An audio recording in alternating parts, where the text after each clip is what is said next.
In Islamic law, takfir refers to the practice of excommunication, one Muslim declaring another Muslim as kafir. The act which precipitates takfir is termed the mukaffir. An ill-founded takfir accusation is a major forbidden act. Authority and conditions. Some Muslims consider takfir to be a prerogative of either the Prophet, who does that through divine revelation, or the state which represents the collectivity of the Ummah. The declaration of takfir may be made if the alleged Muslim declares himself a kafir, but more typically applies to a judgment that an action or statement by the alleged Muslim indicates his knowing abandonment of Islam. Orthodox Islamic law normally requires stringent evidence for such accusations. In many cases, an Islamic court or a religious leader, an alim, must pronounce a fatwa of takfir against an individual or group. There are disputes among different schools of religious thought as to what constitutes sufficient justification for declaring takfir. Sunni Ash'ari. The orthodox Sunni position is that sins generally do not prove that someone is not Muslim, but denials of fundamental religious principles do. Thus, a murderer, for instance, may still be a Muslim, but someone who denies that murder is a sin is a kafir if he is aware that murder is considered a sin in Islam. The Wahhabis hold that anyone outside of the sect are polytheists and unbelievers. The Murjitesh argued that anyone who called themselves Muslim should be considered Muslim. The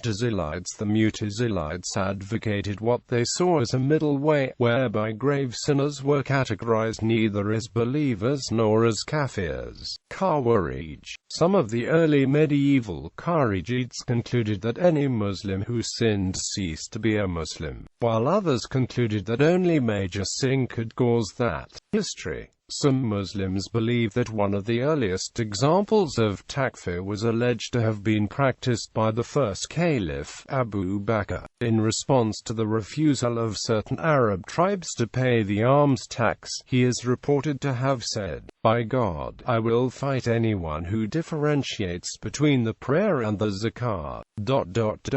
Revelation has been discontinued, the Sharia has been completed, will the religion be curtailed while I am alive?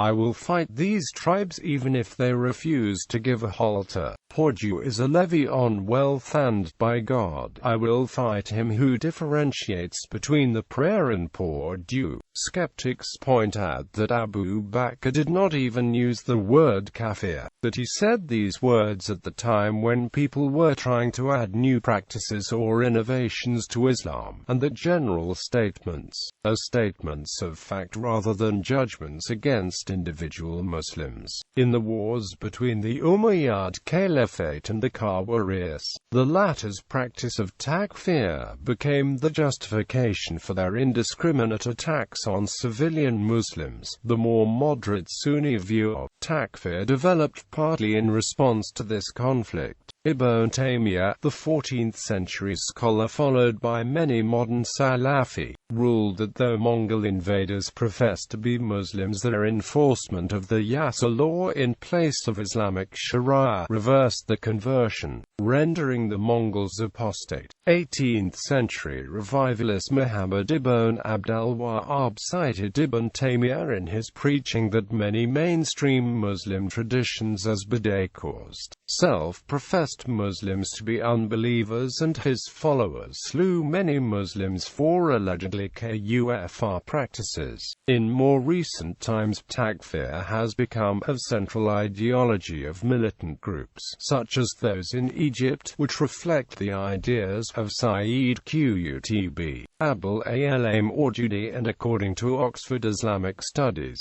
it is rejected by Islamic scholars and leaders such as Hassan al-Hadabi and Yusuf al-Qaradawi, and mainstream Muslims and Islamist groups. In Pakistan, takfir has been used against the Ahmadiyya, who describe themselves as Muslims but who many Muslims and Islamic scholars believe reject The doctrine of Khatamun Nabiyyin, i.e., the belief that Muhammad was the last and final prophet and messenger of God, after whom there can be no other prophet or messenger. This has sometimes been used to legitimize capital punishment of Ahmadis. In 1974, Pakistan's constitution was amended to declaring Ahmadis to be non-Muslims. In 1984, General Muhammad Zia-ul-Haq, the then military ruler of Pakistan, issued Ordinance XX, forbidding Ahmadis to call themselves Muslim. As a result, they are not allowed to profess the Islamic creed publicly or call the places of worship mosques. To worship in non-Ahmadi mosques or public prayer rooms, performing the Muslim call to prayer, using the traditional Islamic greeting in public, publicly quoting from the Quran, preaching in public, seeking converts, or producing, publishing, and disseminating the religious materials.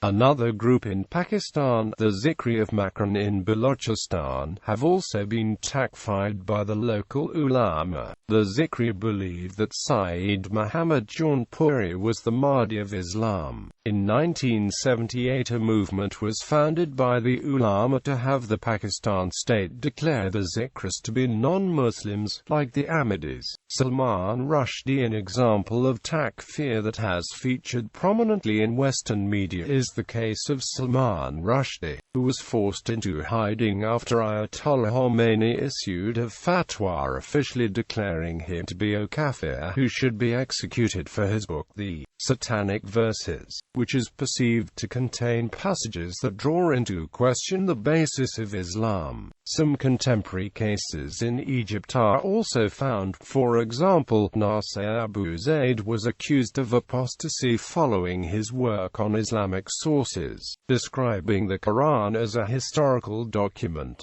During the Algerian Civil War, the Islamist insurgents group the Jia under Emir Antar Zouabri issued a manifesto in 1996 entitled The Shah Sword, presenting Algerian society as resistant to jihad, and lamented that the majority of Algerians had forsaken religion and renounced the battle against its enemies. Zouabri was at first careful to deny that the Jia had ever takfired Algerian society itself, but during the month of Ramadan hundreds of civilians were killed in massacres, some with their throats cut. The massacres continued for months and culminated in August and September, when hundreds of men, women and children were killed in the villages of Ray, Bentala, Beni Messis. Pregnant women were sliced open, children were hacked to pieces or dashed against walls, men's limbs were hacked off one by one, and, as the attackers retreated, they would kidnap young women to keep as sex slaves. The Jia issued a communiqué signed by Zouabri claiming responsibility for the massacres and justifying them, in contradiction to his manifesto, by declaring impious all those Algerians who had not joined its ranks. While the Jia had been the undisputed principal Islamist force in Algeria 2 years earlier, the slaughters drained it of popular support and led to the end of organized jihad in Algeria. The Constitution of Tunisia has criminalized takfir by placing a ban on fatwas that promote takfir. Islamic State of Iraq and the Levant. The Islamic State has been heavily criticized for applying takfir to Muslims who oppose its rule. According to journalist Graham Wood in mid-2015, following takfiri doctrine, the Islamic State is committed to purifying the world by killing vast numbers of people. The lack of objective reporting from its territory makes the true extent of the slaughter unknowable, but social media posts from the region suggest that individual executions happen more or less continually, and mass executions every few weeks. The tendency of the group to target Shia Muslims with suicide bombings has been credited to the fact the group considers them apostates.